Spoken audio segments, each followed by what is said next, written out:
ঐতিহ্যবাহী তানজিমুল উম্মাহ ফাউন্ডেশন কর্তৃক পরিচালিত তানজিমুল উম্মাহ হিফজ মাদ্রাসা উত্তরা ৬ নং সেক্টর শাখার উদ্যোগে বার্ষিক ক্রীড়া প্রতিযোগিতা ২০২৬ উৎসবমুখর পরিবেশে অনুষ্ঠিত হয়েছে।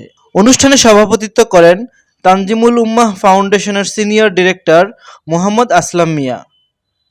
প্রধান অতিথি হিসাবে উপস্থিত থেকে বার্ষিক ক্রীড়া প্রতিযোগিতার উদ্বোধন করেন ফাউন্ডেশনের চেয়ারম্যান হাবিবুল্লাহ মোহাম্মদ ইকবাল। বিশেষ অতিথি হিসাবে উপস্থিত ছিলেন ঢাকা ১৮ আসনের সংসদ সদস্য পদপ্রার্থী আরিফুল ইসলাম, ৬ নং সেক্টর জামে মসজিদের সেক্রেটারি মোহাম্মদ মুস্তফা, বিশিষ্ট সমাজসেবক মাহফুজুর রহমান এবং তানজিমুল উম্মাহ ফাউন্ডেশনের ডিরেক্টর নুরুল আফসার ভূঁইয়া। এছাড়াও বিভিন্ন শাখার শাখা প্রধানগণ অনুষ্ঠানে উপস্থিত ছিলেন।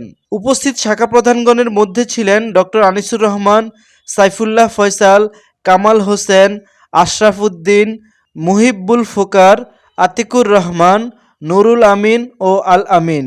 অনুষ্ঠানটি সঞ্চালনা করেন শাখা প্রধান মোহাম্মদ জুবাইর এবং গার্লস শাখার প্রধান মাওলানা আব্দুল বাতেন।